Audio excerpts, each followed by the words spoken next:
This is Stand Up for the Truth, addressing important issues and topics affecting Christians across the nation. Andy Crash Connell, it is Friday, May 3rd, 2024. Got a brand new podcast. First-time guest with Mary Danielsen today. Good morning. I have Dr. Ingrid Skop this morning, and you will see she's on the front lines in the battle for life in defending the defenseless and advocating for women. She's with the Charlotte Lozier Institute, and they advise and lead the pro-life movement with groundbreaking scientific and medical research. And then they leverage this research to educate policymakers and the media and the public on the value of life at any age. And so we're going to talk to her this morning. My scripture is Psalm 112, 1-4, and it says, "Praise the Lord. Blessed is the man who fears the Lord, who delights greatly in his commandments. His descendants will be mighty on the earth. The generation of the upright will be blessed. Wealth and riches will be in his house, and his righteousness endures forever. Unto the upright there arises light in the darkness. He is gracious and full of compassion and righteous." Would you pray with me this morning? Lord, we thank you that you are light, and in you is no darkness at all. And we really desire to reflect that light to the culture around us. And we ask that you direct our steps and fill us with your Spirit for the work that you have for each of us. We lift up Dr. Skop to you. Thank you for her tireless work on behalf of those who have no voice, the least of these. We pray for endurance for her in the war and for good health and protection for her and her loved ones. In Jesus' name, amen. Ingrid Skop, M.D., is Vice President and Director of Medical Affairs for the Charlotte Lozier Institute. Leveraging more than 30 years of experience as a practicing OBGYN to support research and policies that respect the dignity of every human life. She's a fellow of the American College of Obstetricians and Gynecologists, where she uses science and statistics to counter pro-abortion agendas, and she's a lifetime member of the American Association of Pro-Life Obstetricians and Gynecologists. And she has served for over 25 years in private practice in San Antonio, a board member and medical director for pregnancy resource centers in San Antonio and Austin and Houston. And her research on women's health has been published in multiple peer-reviewed journals. And she's provided expert testimony at both the state and federal levels on legislation related to abortion. Dr. Skop, welcome to Stand Up for the Truth. Thank you. It is so good to be with you today. Now, I'm going to set the stage here for what we want to talk about, which is the abortion kill pill. In 2000, when the FDA initially approved it, it required mothers to meet in person with doctors, and they would provide ongoing care, including in-person visits to check for complications, and it required them to report serious complications. But Biden's FDA stripped away the safeguards, and so without these safeguards, there was no limit to the access to this pill. But with any drug, there's always the potential for safety issues. How can that not be true, and especially for this one? So, Dr. Skop, I'm going to ask you first to tell us about mifepristone. How does it work? So the regimen that the FDA has approved is actually two pills. Mifepristone is the more tightly regulated one. It blocks progesterone receptors in the uterus, so it cuts off the hormonal support and kills the embryo or the fetus.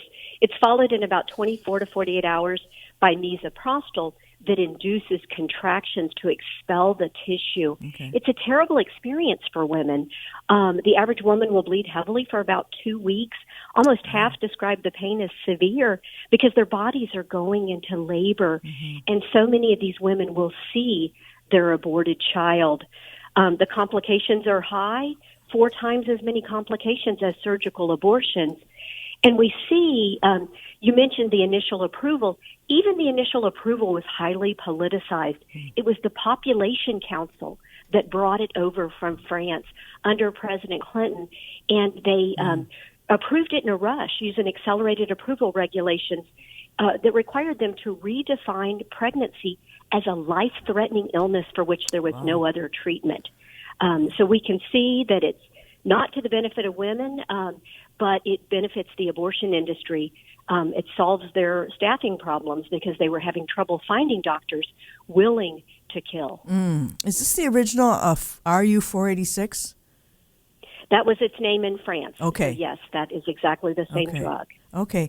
Now, how many? What are the statistics on chemical abortions? What do they account for of all the abortions, say, in the last year or so? Well, I think it's important to recognize, number one, that there is nothing about abortion data collection in our country that is mandated on a federal level. Okay. So everything we have is our best estimate. Okay. Because there are some people who really don't want to know the answer to that question. The Guttmacher Institute, which is the mouthpiece for the abortion industry, told us that last year there were more than 1 million abortions in our country and that 630,000 of them were using these abortion drugs. Wow. That's, over 60%, I'm thinking. And I want to talk about the dangers of it. They claim, activists claim that this is safer than Tylenol for the mother. Wow, that's kind of a to their shame, I guess we would say. Yeah, what they do, of course, this is a talking point to steer women into this action. And again, if a woman qualifies, they're really being pushed toward these abortion drugs where they're self-managing their own abortion, which, of course, we used to be told that was a bad thing. But today, apparently, that's a good thing for the abortion industry. Complications are common.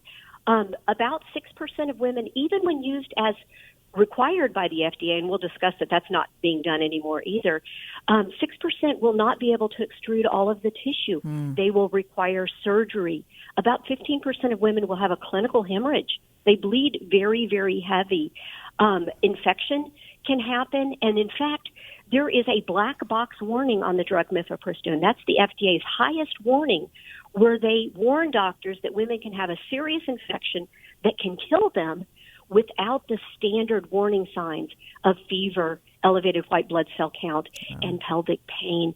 So, in fact, rather than being safer than Tylenol, of course, Tylenol does not have a black box warning, but the only reason they're able to even make that statement is that deaths following abortion are dramatically undercounted in our country. The CDC uses death certificates to collect its maternal mortality data, and you can see that there might be many reasons that a death certificate would not record an abortion because women are often embarrassed to talk about it, and deaths can occur up to a year after the end of the pregnancy. So there's no way of counting mental health deaths, which high-quality studies tell us a woman is 6 times as likely to commit suicide in the year following an abortion than following childbirth.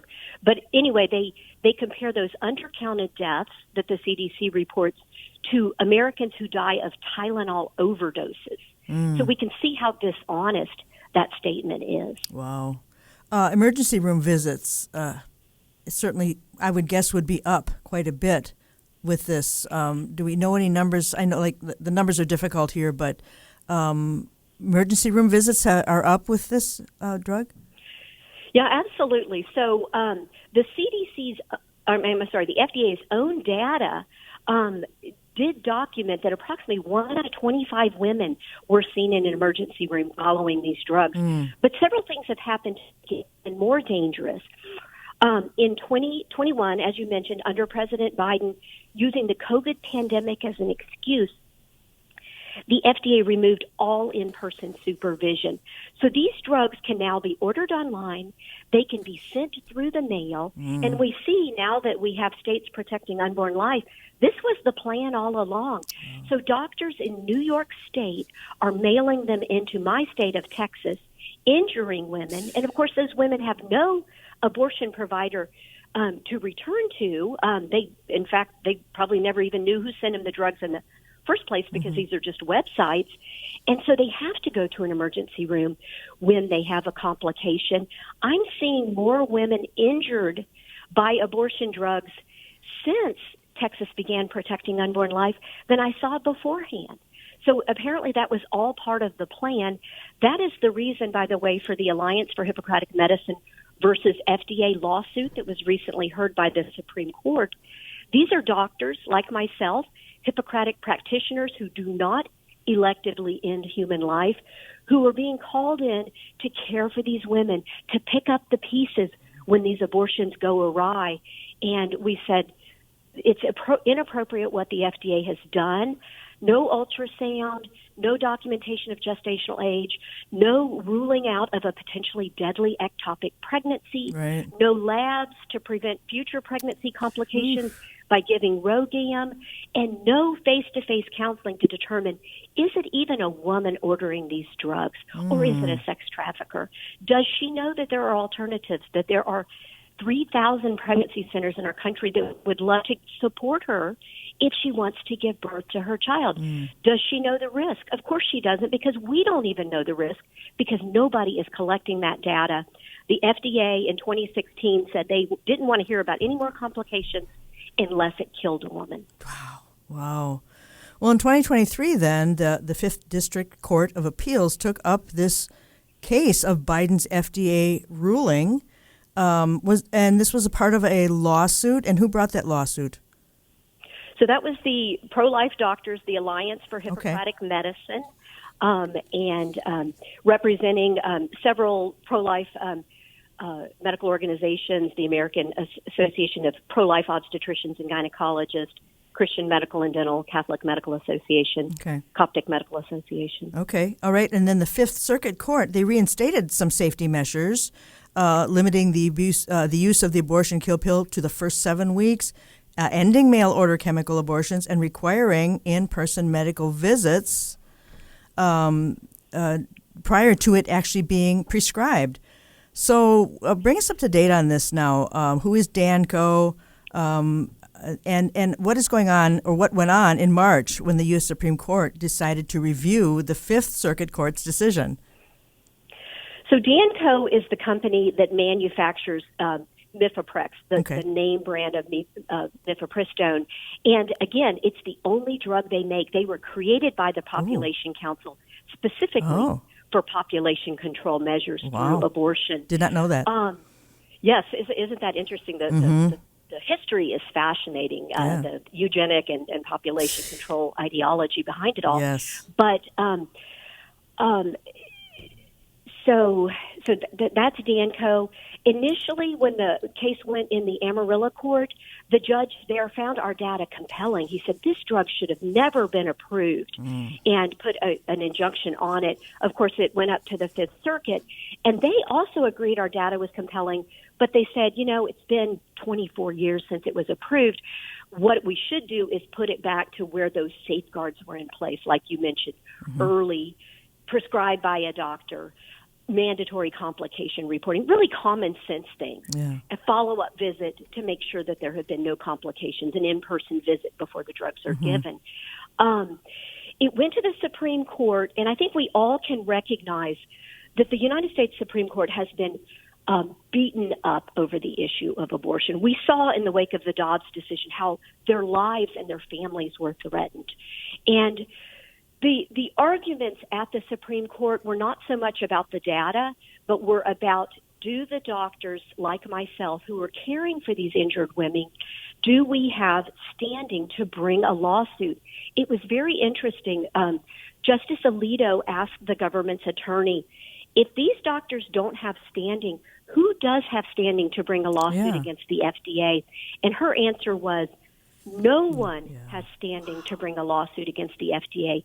They are the experts, and they should be allowed, essentially, to do their job without any oversight. And I think regardless of how you feel about abortion, that is a very concerning statement to make. And of course, we all saw in the past 4 years with the pandemic how many mistakes were made by these government bureaucracies.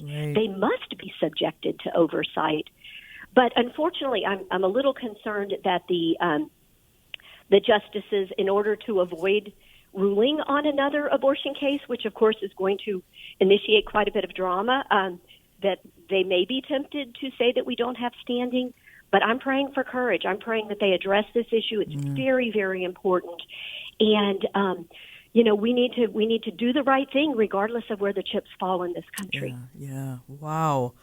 So March 26th was the hearing to overturn this Fifth Circuit decision. So there were some shocking things that went on, and I want to hear from you some of the key takeaways. But this article, 4 shocking admissions from the U.S. Supreme Court abortion pill case oral arguments. The first one is FDA claimed to have sovereign immunity from lawsuits. I was not aware that that was actually true, although I probably should have been, considering Big Pharma and who they are, and I've done a lot of research on them. But I'd like to hear from you. What are some of the key takeaways? And then after we go through those, do we know when a decision will be made? Yeah, absolutely. So like you say, the sovereign immunity is saying that this fourth branch of government, these bureaucracies, should have no oversight, that there are no checks and balances on them, which, of course, I hope we can see that that should be false. Yeah. One thing that was very interesting about the arguments is that the government did allow that we as pro-life doctors did have conscious protections, because anybody who's been following some of the actions of the Biden administration has seen that in many cases they're trying to force doctors to do abortions. There's another case in front of the Supreme Court this term where they used a law called EMTALA to try to force doctors. It was unnecessary because every state that protects unborn life does allow a doctor to intervene if he needs to protect a woman's life. So there's really no difference, between how we've always treated emergencies and how we treat emergencies now, because again, most obstetricians do not perform abortions. Yeah.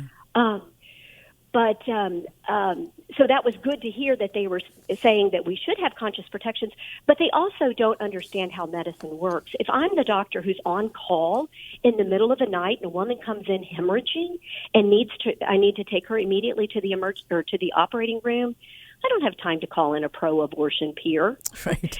That's not going to happen. So the reality is that we are going to continue to care for these women who've been harmed. The ruling from the Supreme Court will probably come out at the end of this term. Okay. That'll be late June.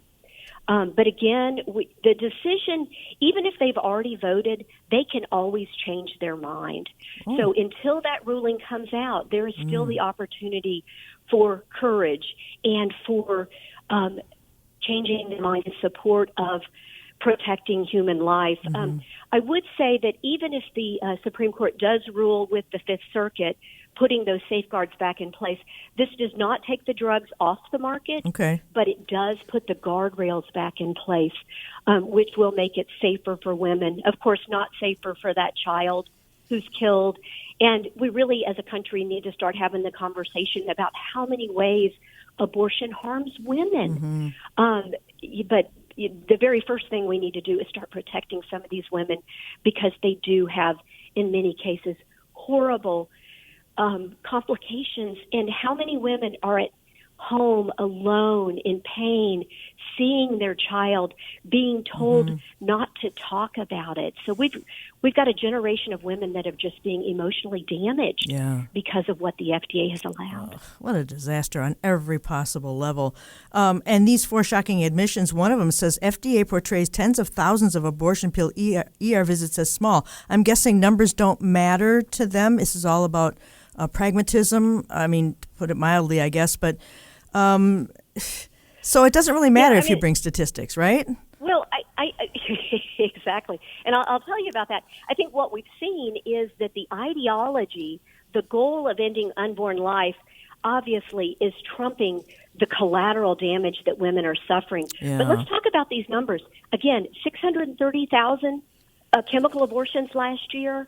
The FDA's own data says 1 out of 25 end up in an emergency room. By the way, at Charlotte Lozier, we published very, very high-quality studies, records linkage, where we knew the women that had had abortions, we knew the complications that occurred, and we documented similarly that 1 out of 20 of them went to an emergency room within a month. But the abortion advocates say, well, some of them might go for reassurance, or maybe not all of them require treatment. But I think we all recognize, if we know anything about our overburdened emergency room system right now, 1 out of 20, 1 out of 25 women out of 630,000, that's a lot of ER visits. It is. That is overburdening our system. And our study also demonstrates something really shocking. 60% of the time, these known abortion drug complications were miscoded as a miscarriage. So women are ashamed to talk about it. Sure. Doctors may assume it was a miscarriage and not an abortion pill. And in fact, the abortion industry tells women, you can pretend it's a miscarriage if you need to seek treatment. Doctors can't tell the difference. Wow. But the reality is there is differences in the way that they're treated. And our study also showed that these women required 3 emergency room visits on average before they got the surgery that they needed. But I want to tell you, because of the politicized world that we live in, our high-quality studies were targeted. They were retracted. And for no good reason, they said that we didn't report our conflicts of interest, even though on the front page of each of our papers it showed that we were affiliated with Charlotte Lozier and the American Association of Pro-Life Obstetricians and Gynecologists.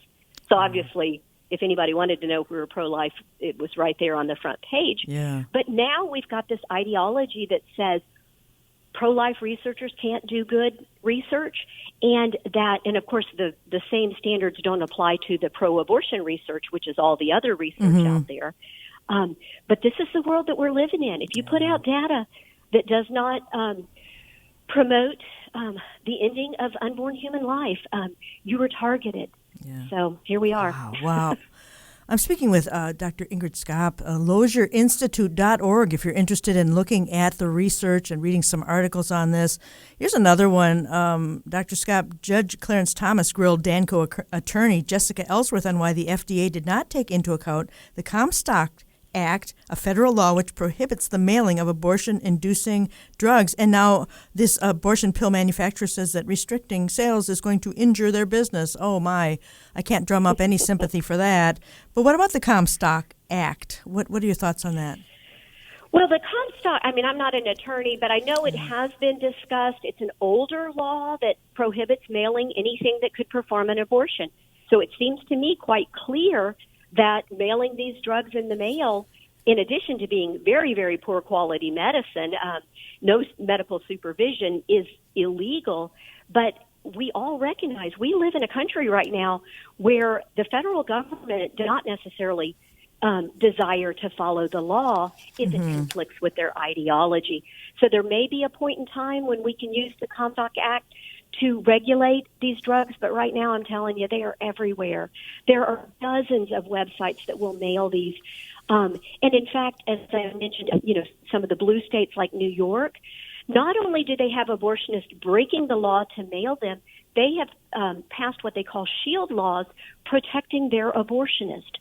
So if an abortionist sends drugs into Texas and kills a woman, there's no extradition for that doctor. Wow. There's no wrongful death lawsuit. There's no medical malpractice lawsuit. No ability to impact her license or her malpractice insurance.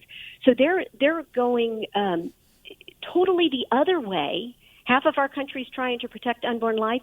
The other half is trying to remove any protection for that child until the moment of birth. And in fact, some of these states have are even looking at legislation that would protect a doctor who fails to kill a baby in an abortion. The baby's born alive. He kills the baby after birth. They're now looking to protect those doctors. So we really, I think we have an ideologic civil war on our hands in this country in that, it's become extreme. It's no longer safe, legal, and rare. It's now we don't care if it's safe, if it's illegal. We still want it to be common, and that's what these abortion drugs are all about. Wow, incredible. It's just wicked. I see shock number 4 here in this list of shocking admissions from the Supreme Court abortion pill case oral arguments, where the attorney for Danco was asked, do you think the FDA is infallible? And Judge Alito asked them. She says, no, Your Honor. Has the FDA ever approved a drug and then pulled it after experience showed that had a lot of really serious adverse consequences? And she says it has done that, pointing to the adverse events reported under the REMS. And I'm not sure there's a lot of legal jargon here, but I mean, she was asked outright, do you think that they are infallible? But that's not the impression I get that they think of themselves. Yeah, and I think what we have seen, and this was demonstrated quite obviously during COVID, at times there were FDA committees making recommendations, for example, don't use the COVID shot in young children. There's no benefit and perhaps harm. And then we saw the FDA overrule their own experts. So it's clear to me that many of our government bureaucracies have become ideologically captured. That doesn't mean that everybody there, I mean, I think that there are good people who understand science, who are working hard to try to protect the American public from dangerous drugs, which is the FDA's mission. But at some level, either the leadership or perhaps political pressure from outside is overriding safety concerns for reasons of politics and ideology, and that should concern all of us. It should indeed. An article came out just a week or so ago, stunner in fourth place among America's leading causes of death. And it says a new report has revealed a real stunner in fourth place among America's leading causes of death, the abortions from Planned Parenthood. The leading player in the nation's lucrative abortion industry said in its annual 22-23 report that the corporation ended the lives of nearly 393,000 during a single year. SBA Pro-Life America President Marjorie Dannenfelser quickly pointed out the unwelcome significance of that figure because their business is abortion, of course. But wow, how can that not? When you see that number, Dr. Skop, how can that not just have a terrible effect on? It's very sobering. In other words, it's sort of a knife in the heart when you see that 393,000 Americans. Yeah, absolutely. And I hope people are seeing that, and I hope they're really thinking about what that means. Approximately 97% of abortions in our country are in healthy mothers and healthy babies. And almost all of those, the reason is economic and social. And so of course, this is a human life. There's no scientific doubt about that. So our country, which used to be a Christian country and calls itself moral, is allowing the elective ending of human life for social and financial reasons, which is terrifying, really, because we know how God punished the children of Israel for doing the same thing. So the church needs to get engaged. Sadly, I think too many Christians feel this is a political issue. It's uncomfortable to talk about. They don't want to talk about it. But I think if the church doesn't engage on this issue, we're not going to be able to make the point, the moral point. And I would say one other thing, we also produced a study recently looking at late abortions around the world. There are only 8 countries that are members of the UN that allow abortions for any reason at any time in pregnancy, and we are one of them. Wow. So, people say, oh, that doesn't happen, or it only happens for compelling reasons. No, 90% of late abortions happen for elective, financial, and social reasons. And I would say from talking to women, very often those are women who are being coerced into an abortion. They want their baby, but at some point they can't hide their pregnancy any longer. And a coercive parent or a coercive man forces them into an abortion. So shame on us for letting that happen. Obviously, that's not happening in every state, but at least half of our states, that is a possibility. Wow. And the pregnant women who walk into Planned Parenthood are just sold an abortion almost 100% of the time. They're not being given any options or anything like that. And tax money, too. Dr. Skop, tax money being used to fund Planned Parenthood is just abominable. And what can we do? We have about a minute left. What can we do? I guess pray. And what else do you suggest? That's the number one, right? I think prayer is number one. I think education is number two. Come to loserinstitute.org and read. We've got quite a bit of really deep dive data on our website. But number three, I think, is to engage. Engage your friends. Talk about it. Engage your pastor. Encourage the pastor to address this from the pulpit. 16% of Christians who go to church regularly do have an abortion in their history. So they need forgiveness. They need reconciliation. And also find out where the Pregnancy Resource Center nearest to you is. Donate and volunteer time. They're walking alongside women, helping them to have their babies. Yeah, and pray for the Supreme Court decision. Also, we have some time that we can do that. Dr. Skop, thank you so much. We all know abortion is out there, but to actually talk to you and to understand how this is continuing on, we really need to be educated on that. So thank you so much for your time today. Oh, thank you. It's been a pleasure. God bless you, dear. All right, second half, we're going to have some headlines this morning, so stay with me. 2-minute break, and we'll be right back. Join the Q staff live in studio during our semi-annual Q Drive, right here on the Q90 FM radio YouTube channel. Q Drive is when we stop our regular programming to raise money to continue spreading the gospel to people around the globe.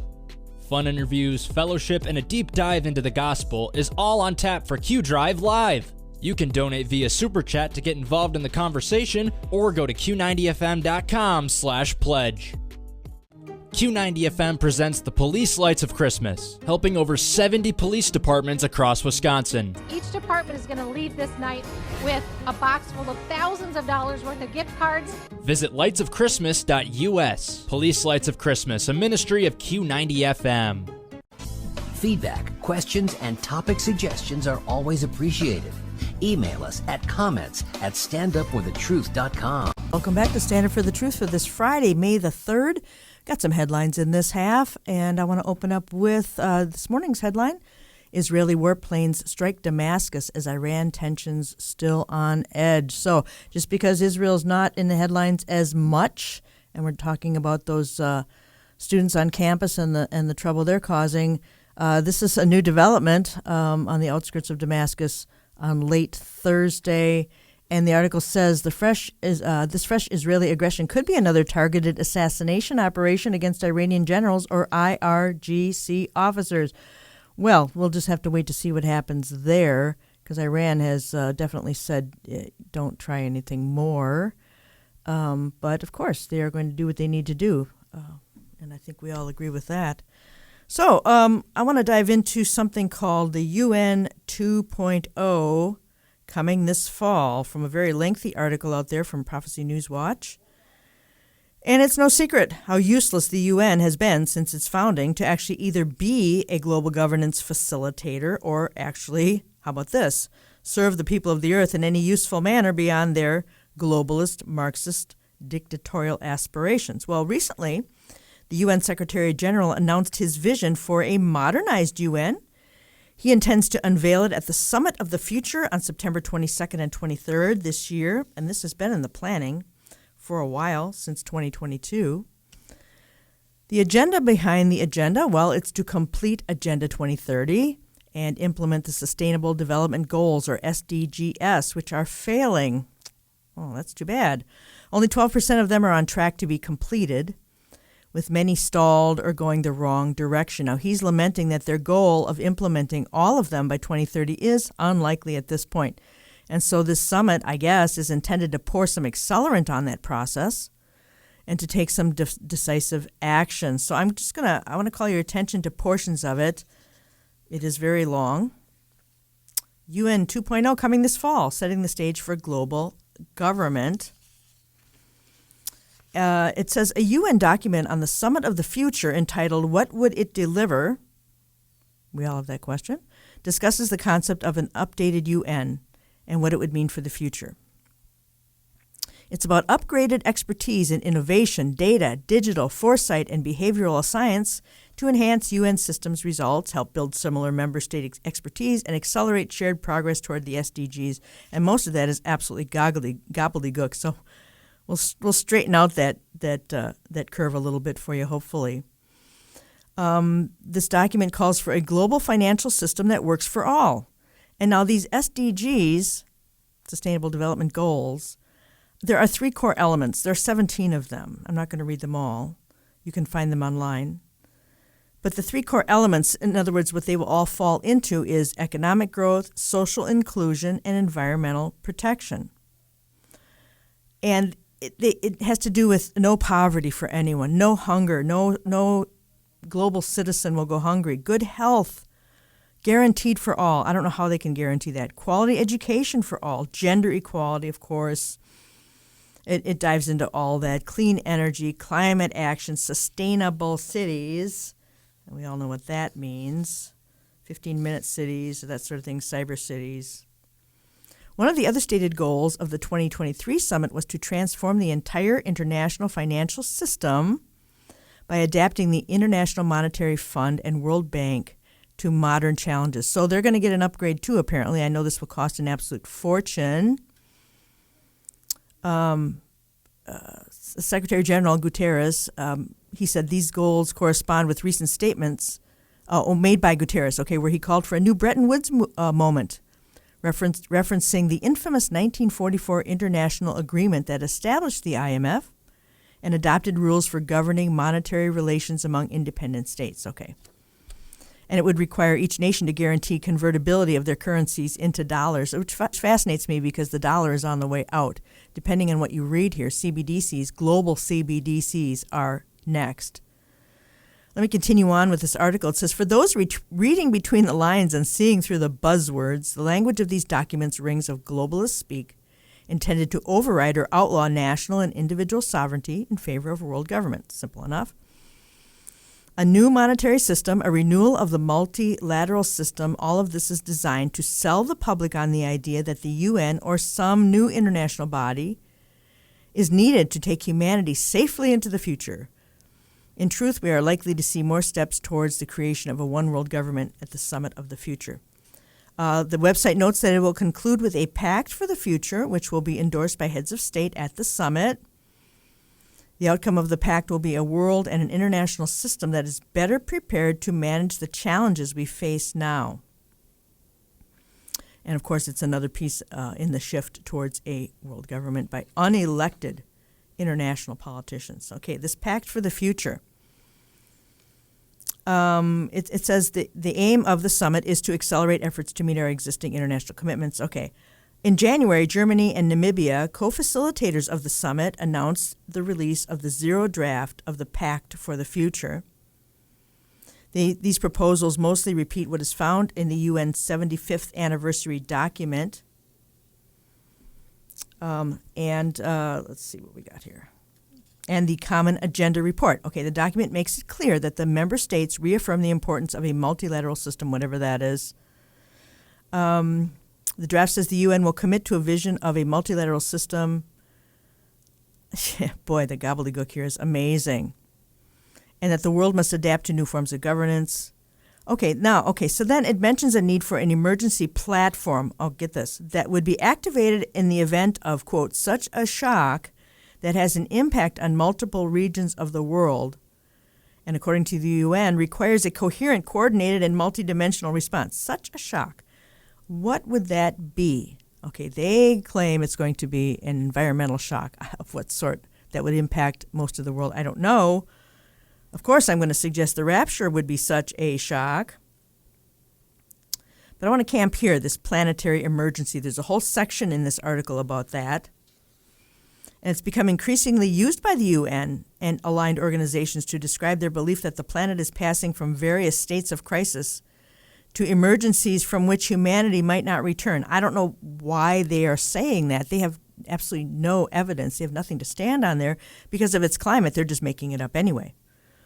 But humanity might not return from that unless drastic action is taken. They have many opinion pieces out there calling for a formal declaration of planetary emergency by the UN General Assembly at this summit in September. So they might actually just go ahead and declare that. So we want to keep an eye on that.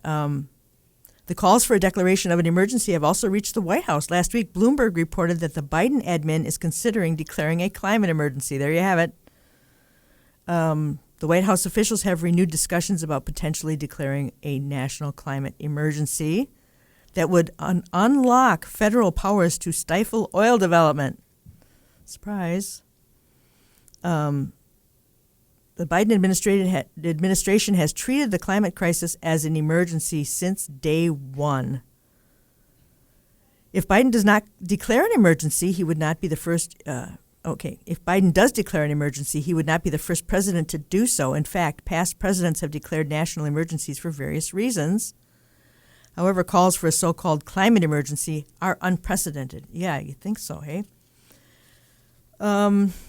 UN Secretary General says we also confront a planetary emergency, including growing population, collapsing biodiversity, threatening the environment on which everyone's future depends. The Climate Governance Commission, whoever they are, they're a UN-affiliated organization. They're also getting in on the fun, it says here. In September 23, during Climate Week at the UN Summit, this CGC released a statement titled Charting a Safe Path for a Workable Future. And they say, of course, that the world faces a deepening planetary emergency, and we are on a reckless path towards catastrophic climate change, already overstepping 6 of 9 scientifically identified planetary boundaries. Oh, the jargon knows no end here. So we have planetary boundaries. I don't know about you, but I was not aware of that. So the CGC was convened by Maya Groff. She's a member of the Global Governance Forum. So many organizations, you can't even keep this alphabet soup straight. With extensive connections to technocratic, including Rockefeller Foundation, who have helped finance the work of the CGC. No more surprises there. They also continue to call for expanding concepts of global governance. Yeah, they're all in it together. And of course, in order to do that, we are to deploy new levels of collective wisdom and political courage to tackle existential planetary risks. It also includes the usual climate alarmism and doomsday predictions. Oh, and I like this one. The CGC says the world may have only 6 or 7 years to change course. Well, you know what? I'm going to go along with that number of about 7 years to change course, and Jesus is going to change course of this nonsense sooner or later. So that's what they're claiming, 6 or 7 years to get through this climate crisis. A basic premise of the CGC is that new perspectives on global governments, employing new levels of, like I said, wisdom and courage, this effort should complement and enhance ongoing intergovernmental negotiations. Wow, what a bunch of gobbledygook. We therefore urge the UN General Assembly at the 2024 Summit of the Future to declare a planetary emergency, recognizing that the triple planetary crisis poses a grave risk to global stability. You get the idea. I don't know what these planetary boundaries is. Let's see what they are. The Pact for the Future and the CGC's report governing our planetary emergency are both built on the concept of planetary boundaries, first popularized by Johan Rockström, former director of the Stockholm Resilience Center. He first developed the idea with a group of 28 internationally renowned scientists in 2009. Okay, so we're going to follow the science on this too. No reason to trust it, but they're going to make us follow it. Rockström's concept presents a set of 9 planetary boundaries within which humanity can continue to develop and thrive for generations to come. According to this theory, the Earth's planetary boundaries indicate the maximum human-induced disruption each environmental area can sustain before it becomes unstable, leading to irreversible changes and cascading effects in multiple domains. They are just going to sell this. And I think the average person is just scratching their head about this. As with calls for planetary emergency, in recent years, support for these concept of boundaries has grown among academia, science, and some politicians. And, of course, support for global government. Now it says, this very long article ends with, all roads lead to the Club of Rome and eugenics. There we go. We can trace the call for planetary emergency back to the infamous but obscure group, the Club of Rome. The CGC's November 2023 report even notes that the belief in a polycrisis or multiple simultaneous crises is recognized in the work of the Club of Rome Planetary Emergency Project. You may remember they were formed in 1970, and they also suggested 10 regions of government at that time that would make it easier to govern the planet. And that was a long time ago. And, of course, David Rockefeller is the one who founded the Club of Rome. He passed away several years ago at the age of 101, of the infamous Rockefellers who have been throwing their massive wealth at every possible global thing they can come up with themselves. He also formed the Trilateral Commission. So this should raise red flags, this reference to the Club of Rome. And so the public ought to be concerned with this push for planetary emergencies that, I don't know about you, but there's no way I'm going to swallow that. They have the Club of Rome has a planetary emergency plan that they published in 2019 after the beginning of some other viruses that went around at that time. So we have to, of course, include viruses and bugs and all that. It's just insanity. And the article ends with, as with the zero draft of the Pact for the Future and the Climate Governance Commission's 2023 report, the Club of Rome calls on nations to declare a planetary emergency and to adopt a plan. So even if the one in May with the pandemic plan doesn't go through, they're going to have so many backup systems here. It doesn't matter if one fails. There will be plenty in place to make this happen. So SDGs are not happening, and they're unhappy about that. So look for the UN 2.0 coming this fall. And why do the nations rage and the peoples plot a vain thing, and God sits in heaven and laughs? So we know what he thinks of all this. And, of course, we're watching for Jesus to come and take the church on the agenda. And there's your planetary crisis. All right, I'm going to move on to something a little bit different here. An mRNA article on mRNA and cancer. This is very sobering. And it says all mRNA injections, including cancer vaccines, may accelerate the development of cancer. 4 days ago, The Guardian reported that there was excitement among patients and researchers in the UK as, quote, personalized mRNA vaccines for cancer entered a phase 3 trial. Excuse me. On Monday, an article was published about a personalized mRNA skin cancer vaccine that may also be effective against lung, bladder, and kidney cancer. However, patients may be less excited about these groundbreaking injections when they read a paper published last week. On April 23rd, a preprint paper, which means not yet peer-reviewed, was published in a medical journal that reviewed oncogenesis and autoimmunity caused by mRNA injections. It found that repeated mRNA injections reduce immune surveillance for cancer, while at the same time inducing autoimmunity. Autoimmunity may sound good, but I'm sure you realize that autoimmune disorders are a problem.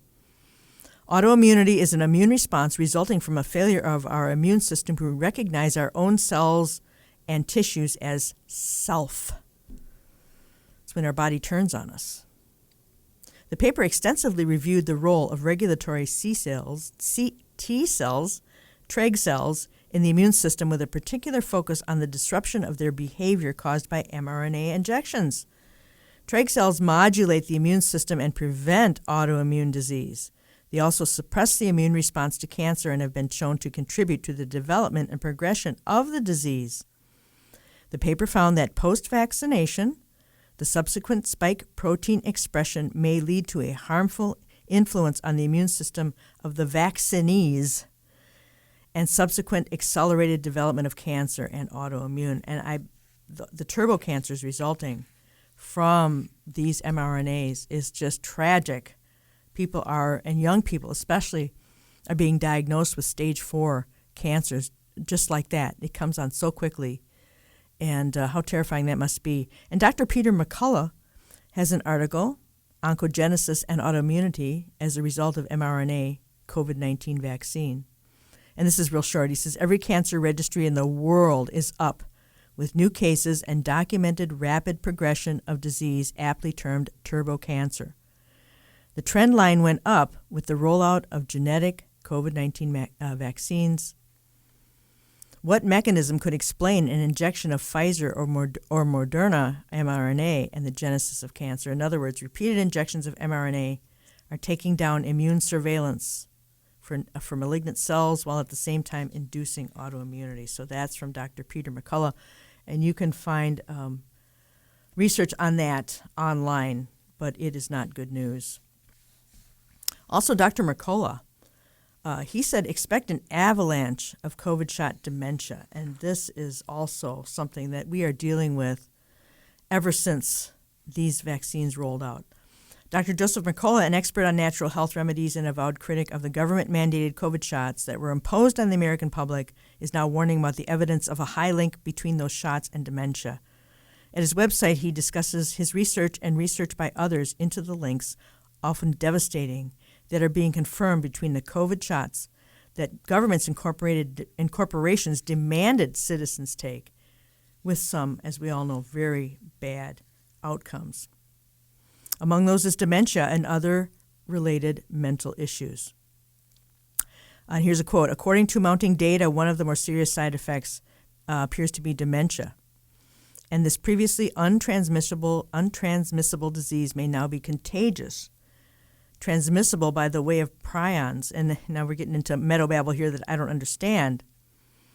But he did an interview with Stephanie Seneff, a PhD, and she explained why she suspected they may eventually result in an avalanche of neurological-based diseases such as Alzheimer's. And she published a paper dealing with those mechanisms in May of 2021. And they talk about here, Mercola's notes note the evidence now confirms a side effect of these jabs could be dementia. And the prions that cause it may be contagious. These are perilous times. I don't know how else to put that. We've been told that it will be perilous times in the Scripture, but who saw any of this coming? It's just wickedness. Frame shifting, as we now know occurs in the COVID shots, can induce prion production and lead to neurodegenerative diseases. His warning is some clinical trials and observational studies suggest the safety of the shots are biased, and those conclusions are massively overstated. He said prions are, I'm not even going to go into the meadowbabble, but they can cause Creutzfeldt-Jakob disease in humans too, and mad cow disease in cattle, chronic wasting disease in deer and elk, and they form holes in the brain, giving it a sponge-like appearance. And then it doesn't induce an inflammatory response. So Mercola also noted a recent study in the journal Vaccine about the side effects of COVID jabs. And it confirms what I and many other alternative news sources have been saying all along, that they are the most dangerous medical product to ever hit the market. And there is no going back. It just seems like, if they want to put mRNA and grow it in our food and put it in every vaccine out there, how in the world is humanity going to navigate this? It's just phenomenal. And we know that we are in the times of the end and the Lord is coming soon. But meanwhile, these are things that the world has never seen, and the tribulation is a time such as earth has never, ever seen before. And we're just getting a glimpse of that, just a bare glimpse of that. One more article we have time for here, imminent insect demise. Now, when they say imminent insect demise, there's just a lot of drama involved there, but the global food web is very tenuous, and even the supply chain. We talk about the supply chain being a problem, and what about the truckers, and what about all this and that? Well, on so many different levels, even changes in the insect communities is a potential for incredible famine. GMOs had the potential for incredible famines.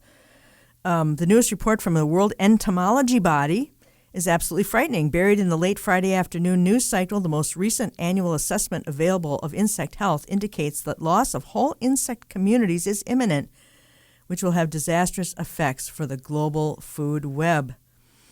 And it gives a variety of factors for that: loss and fragmentation of their habitat, pollution from light, microplastics, and synthetic pesticides, which probably would get my vote here, the spread of pathogens and other parasites, the climate crisis. Well, we just talked about that.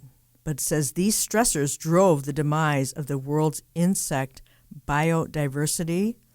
There's also an awful lot of digital signal in the air. I don't know if that messes with birds and bees and their homing devices that God has built into them. But it says the human ability to grow enough food to sustain the world's population is truly at risk.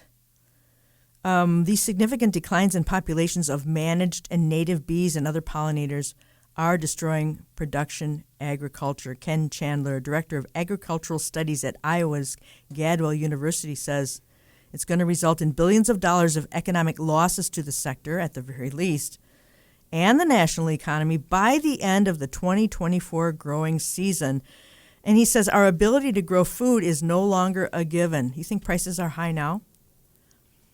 If the insect population is not able to pollinate,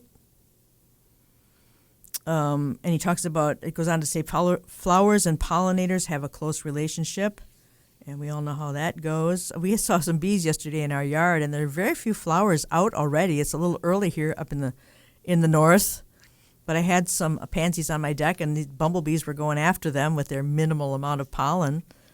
But they were very attracted to that. The bees are here, and we need to do what we can to at least have some flowers outside so they can pollinate, hummingbirds and all that. The U.S. grows over 100 crop plants that are pollinated by insects and animals. That's 100 different plants. Primary examples include almonds, apples, pears, citrus fruits, cherries, pumpkins, cucumbers, blackberries, cranberries, raspberries, strawberries, blueberries, melons, tomatoes, soybeans, and sunflowers. And that's just a handful of those 100 crop plants. As early as the 1960s, they were talking about the decimation of pollinators. So that's just another perilous thing that we need to look at. And, I don't know. Is it too late to save these insect pollinators? I have no idea, and there are various studies out there. But saving the habitat if we can. I like to grow my flowers and get those critters out there. So I wish I had more better news than that, but you all know we're living in perilous times. So I appreciate my listeners, and we appreciate all the listeners at Q90. We are listener supported, and we have Q Drive next week. And we thank you ahead of time for your donations, past, present, and future. So join us next week for Q Drive. Therefore, my beloved brethren, be steadfast, immovable, always abounding in the work of the Lord, knowing that your labor is not in vain in the Lord. 1 Corinthians 15:58. Have a great day on purpose.